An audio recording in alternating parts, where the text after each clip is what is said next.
안녕하십니까 피터팬 여러분. 통찰 음식 성형외과 전문의 김찬우입니다. 반갑습니다. 오늘 주제는 커피와 흰머리입니다. 커피는 요즘 기호식품으로 아주 각광을 받고 있고 점점 대중들에게 다가가고 있죠. 커피가 좋은 점도 있지만 여러가지 부작용도 있습니다. 그 중에 대표적인 것이 흰머리입니다. 아마 커피가 흰머리를 만든다 하면 의아해할 수도 있고 또 우울해할 수도 있지만 왜 그런지 그 기전을 알아보고 또 어떻게 예방하면 좋을지에 대해서도 한번 설명을 드리도록 하겠습니다. 커피에는 여러가지 많은 성분들이 있습니다. 그 중에서 대표적인 것이 아시다시피 카페인이죠. 이 카페인은 저번 영상에서 말씀드렸다시피 BBB, 뇌혈관 장벽을 쉽게 통과한다고 말씀드렸습니다.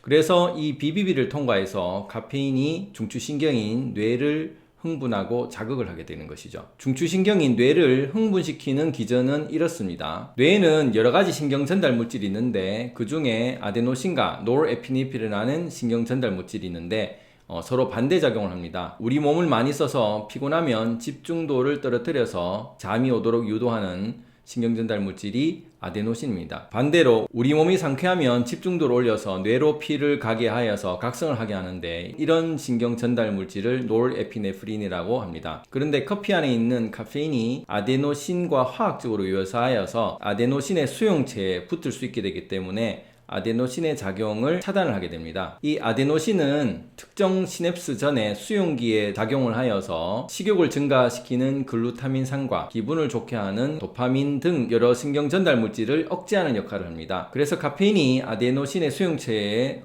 작용을 하면 도파민을 분비시키는 작용을 하는 것이죠. 그래서 커피를 마시면 기분이 좋아지는 이유가 이런 이유입니다. 그리고 몸이 피곤하면 아데노신이 작용하여서 몸이 졸리도록 또 잠이 오도록 유도를 해야 되는데 카페인이 아데노신의 역할을 방해를 하여서 몸이 억지로 각성이 되도록 하게 되는 것이죠. 또한 카페인은 BBB를 통과해서 뇌의 중뇌에 있는 로커스 코렐리어스의 노르에피네프린이 생성되는 곳을 자극시켜 정신을 깨우고 부신의 미들라인 수지를 자극시켜 부신에서 노르에피네프린이 나오도록 하여서 몸을 깨우는 역할을 합니다. 이렇게 커피 안에 있는 카페인은 아데노신의 작용을 막아서 몸이 피곤한 것을 억지로 막고 도파민을 분비시켜서 기분을 좋게 하고 또한 노르에피네프린을 분비시켜서 몸과 정신을 깨우도록 합니다. 이렇게 커피나 콜라, 초콜릿에 들어있는 카페인은 몸과 정신의 졸림을 막고 깨우는 그런 역할을 하게 되는 것이죠. 그런데 문제는 잠시의 커피는 기분을 좋게 하고 몸을 깨우지만 문제는 좋은 것도 계속 하게 되면 중독이 되듯이 카페인 중독, 커피 중독으로 되어서 여러 가지 문제를 일으킬 수가 있다는 것입니다. 처음에는 커피를 마시게 되면 기분이 좀 잠시 좋았다가 계속 마시게 되다가 갑자기 안 마시면 도파민이 급격하게 떨어져서 기분이 좋지 않게 되어서 그 기분을 계속 유지시키려면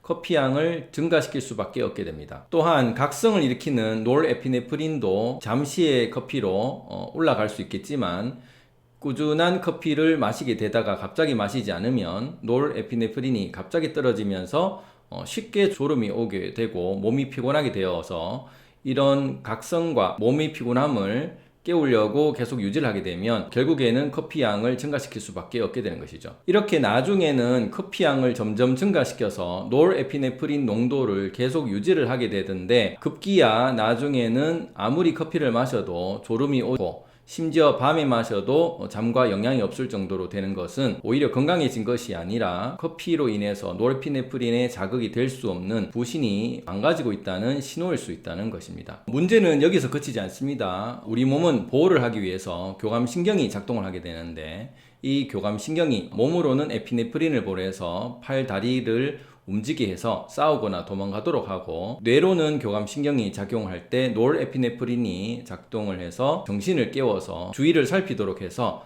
우리 몸과 뇌를 보호하도록 하는 것이죠. 그런데 노르에피네프린 반응 정도가 무뎌질 정도로 계속 당겨서 내일 쓸 에너지를 대출을 해서 계속 써왔다는 것이기 때문에 이렇게 교감신경을 작동해서 몸과 머리를 보호하려는 것인데 카페인을 너무 많이 섭취하게 되면 노르에피네프린이 방전이 되면서 결국 쓸 노르에피네프린이 줄어들게 되고 이 과정은 내일 쓸 에너지를 오늘로 계속 당겨와서 써왔다는 것이죠. 몸도 마찬가지입니다. 부신이 우리 몸의 보조 배터리 역할을 해서 팔다리로 피를 보내고 뇌로 피를 보내서 우리 몸을 보호하게 되는데 잦은 커피의 섭취로 이런 부신을 아주 많이 쓰게 되면 나중에는 부신의 기능이 떨어지게 되고, 이 부신의 기능이 떨어진 것이 갑자기 일어섰을 때 어지럼을 느끼는 기립성 저혈압으로 표현이 된 것이죠. 이렇게 부신의 기능을 커피가 이용해서 내일 쓸 에너지를 오늘로 계속 당겨서 쓰게 되면 결국 미래에 쓸 에너지를 미리 쓰는 결과가 되는 것이기 때문에 나중에는 몸이 급격하게 피로해진다는 것입니다. 이렇게 몸이 피곤한 것은 기립성 저혈압으로 우리 몸이 표현을 하고, 머리가 피곤하다는 것은 머리 쪽에도 피곤하다는 신호를 흰머리로 표현하게 됩니다. 머리카락에는 이 영상을 보시면 아시겠지만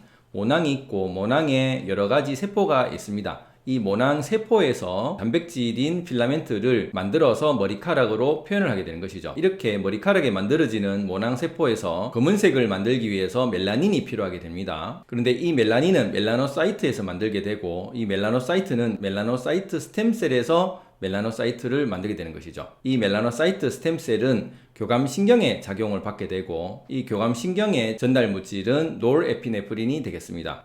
이 두피로 가는 교감신경인 노르에피네프린이 커피의 잦은 섭취로 노르에피네프린이 줄어들게 되면 결과적으로는 멜라노사이트 스템셀을 깨울 수 있는 노르에피네프린이 줄어들게 되고, 그렇게 되면 멜라노사이트가 적게 생성되고 멜라닌 생성이 적어질 수밖에 없고, 급기야는 머리에 염색이 되지 않아 흰머리가 날 수밖에 없게 되는 것이죠. 이렇게 커피 성분 중에 카페인만 하더라도 카페인 중독으로 만성 섭취가 이루어지게 되면 노르에피네프린 생성을 줄어들게 하여서 멜라닌 생성이 결과적으로 나오지 않으니까 흰머리가 나오게 되기도 하지만, 또 다른 커피의 성분 중에 이 하이드로젠 펄옥사이드는 티로시네이스의 산화를 야기시켜서 티로시네이스의 작용이 방해되어 가지고 결과적으로는 멜라닌 생성을 또 감소시키는 역할을 하게 되겠죠. 또한 미네랄 중에 아연이나 굴이나 철의 재흡수를 방해를 하게 되는데, 아연은 단백질의 조효소이고 머리카락은 단백질로 되어 있기 때문에 머리카락을 만드는 과정에서 아연이 줄어들음으로써 생성에 방해를 일으키게 될 수도 있게 됩니다. 그리고 구리도 멜라닌 생성에 중요한 역할을 하기 때문에 이 재흡수가 되지 않으면, 커피로 인해서 구리 흡수가 잘 되지 않으면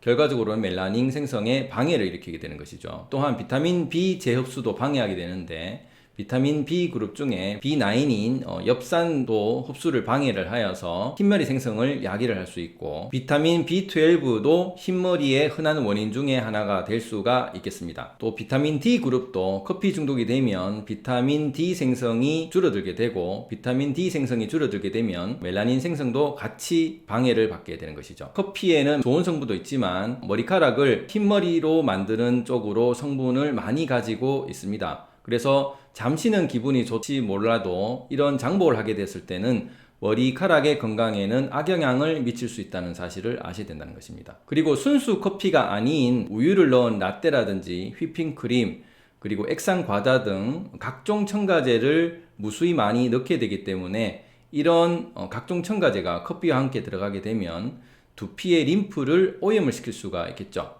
이 영상을 보면 아시겠지만 두피의 림프 오염은 탈모를 일으키는 원인이 됩니다. 그래서 커피만 하더라도 흰머리를 일으키는데, 이렇게 맛있는 종류의 커피를 같이 마시게 되면 그것이 또 중독으로 되었을 때는 탈모와 흰머리가 같이 올 수 있다는 위험도 아셔야 된다는 것이죠. 커피는 잠시는 몸을 깨우고 기분을 좋게 하는 기분 좋은 음료일 수는 있지만, 이것을 장복을 하게 되고 또 많이 섭취를 하면서 커피의 여러 가지 안 좋은 점이 우리 몸과 정신에 악영향을 끼칠 수 있다는 것을 아셨을 것입니다. 결과적으로 커피는 우리 몸과 마음의 에너지를 내일 쓸 것을 미리 당겨서 오늘 쓰는 쪽으로 만들기 때문에 미래의 에너지를 당겨 쓰는 꼴이 되므로 결과적으로는 우리의 머리와 몸의 노화를 일으키는 음료가 될 수가 있다는 것이죠. 이렇게 카페인의 위험성을 알고 카페인이 들어가 있는 커피뿐만이 아니라 콜라라든지 차라든지 초콜릿 등의 기호식품이 잠시의 즐거움은 가질 수 있지만 나중에 큰 괴로움으로 올 수 있다는 사실을 알고, 이런 급격한 노화를 방지하려면 큰 용기를 가지고 기호식품을 끊고 잠을 일찍 자서 두피의 림프를 청소를 하고, 그리고 몸에 있는 찌꺼기를 내뱉는 땀을 내어서 몸을 움직이는 이런 슬기로운 삶을 사셔서 몸과 마음을 좀 더 젊게 사시기 바랍니다. 감사합니다.